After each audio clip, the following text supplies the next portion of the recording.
Well, good morning, good afternoon, or good evening to the Well community, depending on when you're watching this. This is Kenny Cheshire over at Cliff Temple.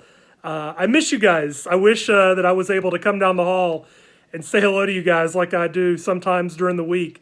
You guys are always an encouragement to me, and I really wish I was doing this devotional with you on a Thursday night, but we all know what situation we find ourselves in. We're trying to keep each other safe. So I pray this is a blessing to you today, this devotional. You've had some great people. I've seen their stuff leading you in devotionals the last few weeks. And mine's probably going to be a little bit shorter than theirs. I want this to be something quick and meaningful for you.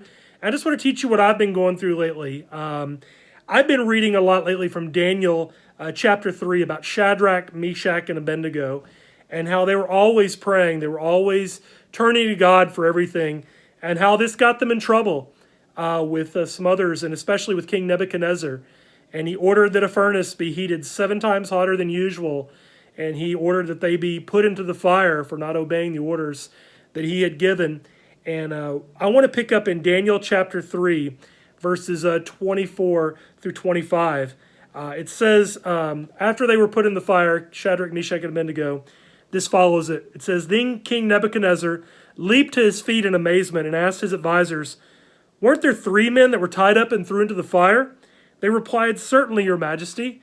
And he said, Look, I see 4 men walking around in the fire, unbound and unharmed, and the 4th looks like a son of the gods.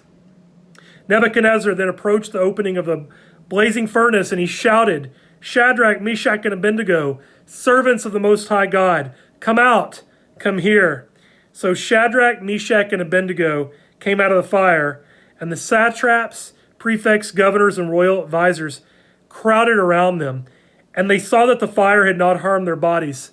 Not a hair on their heads was singed. Their robes were not scorched, and there was no smell of fire on them.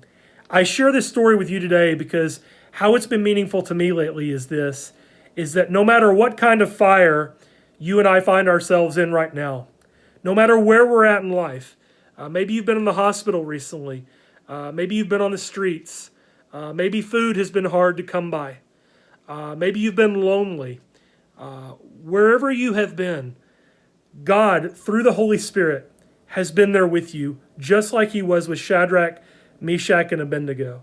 Many people in the story think maybe it was an angel that God had sent to protect them from the fire. Other people think that maybe it was actually the Son of God, Jesus himself, that early, there with them, protecting them.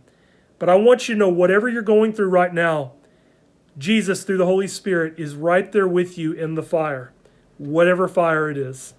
And I hope this is comfort to you, and I want you to know, wherever you may go the rest of your life, wherever you may find yourself, Jesus is right there with you. He's there the entire time. He's there protecting you, and that's a comfort to me today, and I hope it's a comfort to you as well. I want to let you guys know also what an encouragement you all are to me. There's been many times when I've come down to the Well community going through fires in my own life, struggles that I've been through. And I want each of you to know that you have always, always encouraged me in my faith and encouraged me in life.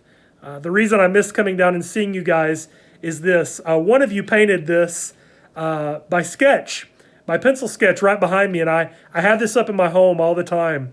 And it's a blessing to me, number one, because I love sports, but number two, because one of you took the time to do this for me.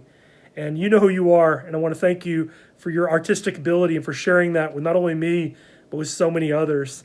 I miss so many of you like Dolores and Linda with your hugs. You always give me a hug when I come down there. And I miss Arthur, and I miss Anthony, who's always working hard to bless each of you at the well. And I miss Rita, always smiling.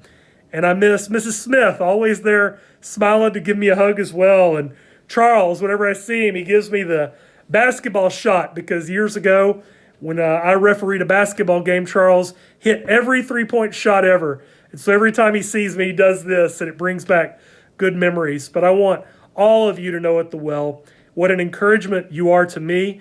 I look forward to the day, God willing, when we're all back together again, when I see your smiling faces, and when we're there to encourage each other. But until then, know that Jesus is right there with you, encouraging you every step of the way. And I leave you today with a blessing prayer. I say this blessing over my daughters every night before they go to bed, so I want to bless you in the same way. May the Lord bless you and keep you. May the Lord make his face shine upon you. May the Lord be gracious to you. May his countenance always be upon you. And may the Lord give you peace. I love you all. God bless you. See you soon.